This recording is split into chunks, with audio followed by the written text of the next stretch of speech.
With North Korea seemingly shutting the door on dialogue, how can South Korea and the US expect to restart diplomacy again with Pyongyang?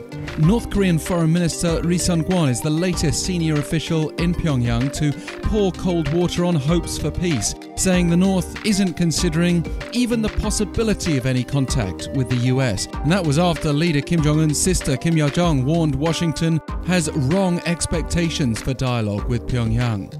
Yet South Korea and the US aren't being deterred. The US State Department responded to Ri by insisting Washington remains open to diplomacy, after Special Envoy Sung Kim earlier stated the US is ready to meet with the North anytime, anywhere, without preconditions. We've been watching Sung Kim closely because he just made his first trip to this peninsula since being named US President Joe Biden's special representative for North Korea. During his conversations here, it appeared the allies were on the same page. Seoul and Washington also agreed to end or at least readjust a working group set up in 2018 to keep their North Korea policies aligned. The gestures apparently aimed at Pyongyang, which associates the working group with sanctions, as well as critics in Seoul frustrated with a lack of progress in allowing the South to pursue inter-Korean cooperation.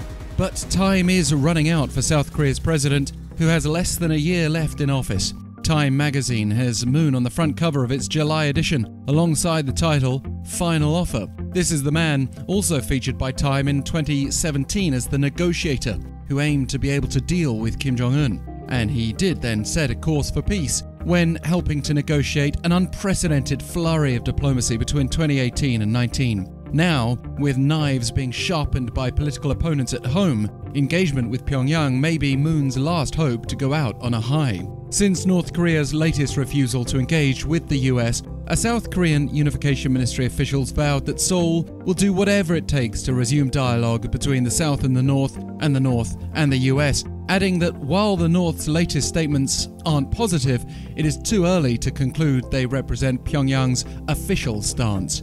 Of course, optimism rose last week when Kim Jong-un called for readiness for both dialogue and confrontation. Though his sister warned the US not to get hopeful about that, it's not clear whether Pyongyang's just trying to start talks on a stronger footing when the North's own leader has admitted to economic weakness, or perhaps trying to induce a more concrete offer of compromise from Seoul or Washington. Either way, the cost of diplomatic failure still looks very much like confrontation, and the allies are at a crossroads.